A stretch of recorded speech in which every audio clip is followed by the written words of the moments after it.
Assalamualaikum warahmatullahi wabarakatuh. Perkenalkan, nama saya Iqbal Hafiz Bayhaqi, NIM 2509020003. Saya berkuliah di Prodi Magister Hukum Universitas Muhammadiyah Riau. Pada kesempatan kali ini dan video yang saya buat ini, saya akan membahas tentang love scamming, yang mana love scamming ini berhubungan juga dengan penipuan online. Karena biasanya pelaku tindak pidana love scamming ini atau penipuan ini, dia menggunakan akses komputer atau akses sistem elektronik. Contohnya melalui WhatsApp, Instagram, ataupun Facebook.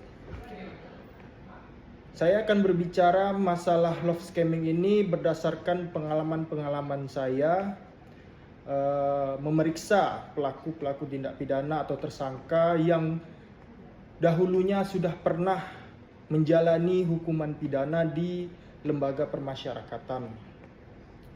Karena beberapa pengalaman yang saya dapatkan itu bersumber daripada residivis pelaku tindak pidana, yang mana residivis ini mengaku pernah melakukan penipuan online dengan modus love scamming pada saat sedang ditahan di lembaga permasyarakatan.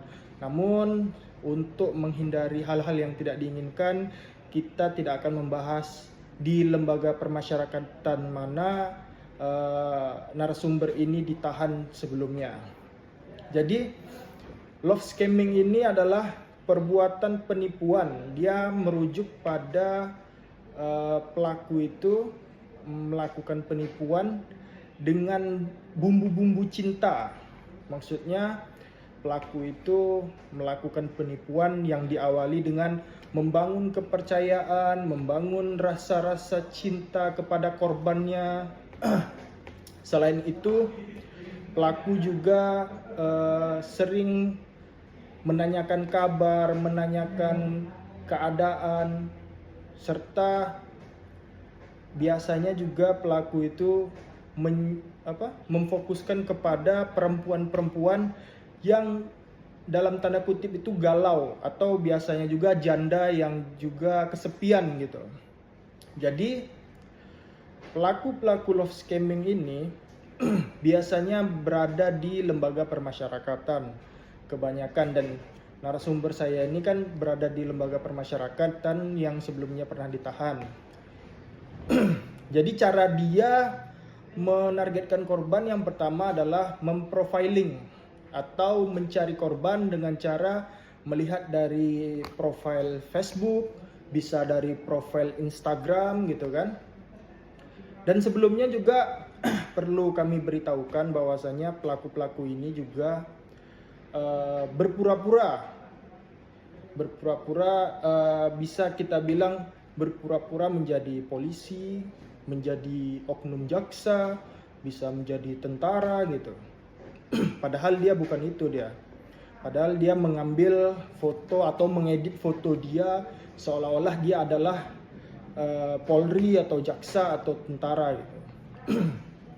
Jadi dia memprofiling korbannya dulu, diceknya dahulu.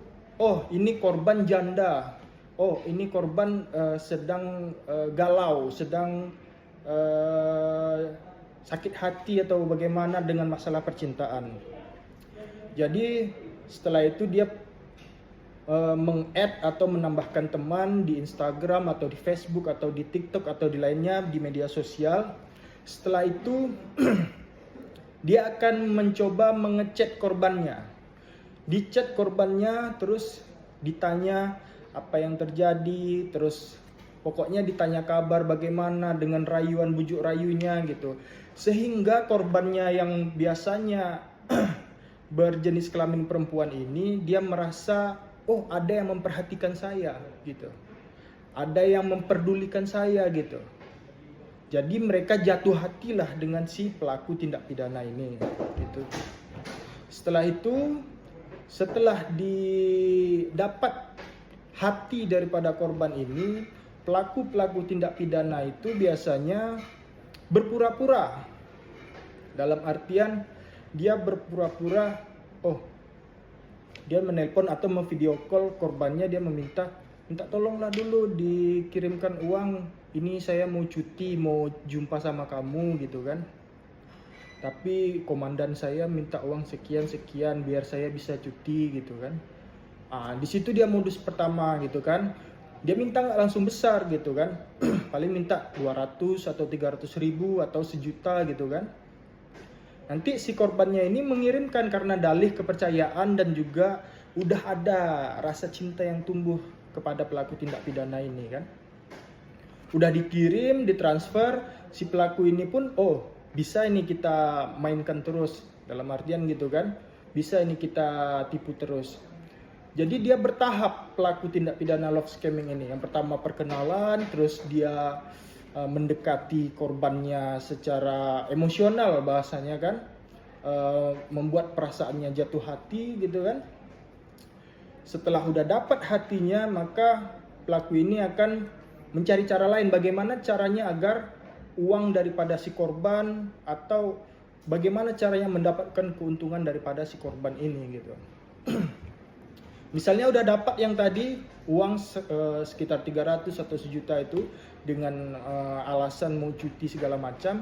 Nanti di perjalanan dia ngomong lagi, aduh mohon maaf belum bisa menjumpai si korban gitu kan. Pelaku berkata gitu kan, belum bisa menjumpai korban dengan alasan cutinya cuma sekian hari gitu kan. Sehingga dia berpura-pura oh udah dipanggil lagi tugas, udah dipanggil lagi dinas. Seiring berjalannya waktu, semakin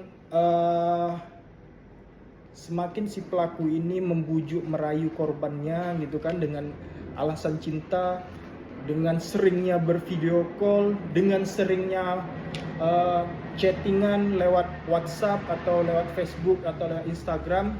Maka biasanya perempuan ini pun semakin penasaran dan semakin ingin berjumpa dengan si pelaku tindak pidana love scamming ini atau penipuan ini gitu kan. Jadi berdasarkan pengalaman saya memeriksa mantan narapidana itu, ada lagi modus yang dilakukan oleh residivis atau pelaku-pelaku love scamming ini. Selain daripada meminta uang untuk alasan cuti, ada juga pelaku-pelaku ini meminta uang dengan alasan naik pangkat gitu kan. Jadi misalkan pelaku ini berpura-pura sebagai Polri gitu kan. Jadi dia akan merayu korbannya dengan cara memohon untuk diberikan sejumlah uang sekitar 20 juta atau 30 juta gitu kan, dengan alasan untuk naik pangkat gitu. Padahal di institusi manapun untuk naik pangkat pun tidak perlu memerlukan uang gitu kan. Jadi pelaku merayu korban, meminta tolong, memohon gitu kan, supaya dikirimkan uang sekitar 20-30 juta dengan alasan untuk naik pangkat. Disitulah setelah korban disuruh untuk mentransferkan uang gitu kan, maka si pelaku tindak pidana ini pun akan berpura-pura juga ya kan, oh ini pangkatnya udah terpasang baru gitu. Maksudnya dia akan memvideo call korbannya dan memberitahu bahwasanya pangkatnya udah naik gitu, sehingga si korban ini pun percaya lagi, oh benar memang uangnya digunakan untuk naik pangkat kepada pelaku gitu. Jadi pesan saya di sini selain bagaimana cara kita menghindari pelaku-pelaku love scamming ini, juga saya juga menghimbau kepada seluruh masyarakat yang di luar sana, jangan mudah terayu oleh rayuan-rayuan orang yang tidak dikenal sebelumnya, apalagi mengaku-mengaku sebagai dari institusi kepolisian, dari tentara atau kejaksaan atau dari keimigrasian, karena banyak modus-modusnya ini. Gitu. Apabila meminta sejumlah uang itu lebih baik didiskusikan dulu kepada keluarga atau bertanya kepada teman-teman yang terbuka lah dalam hal ini, atau teman-teman terdekat lah, sehingga kita pun terhindar dari pelaku-pelaku tindak pidana love scamming yang pada intinya pelaku ini mencari keuntungan daripada korban-korbannya.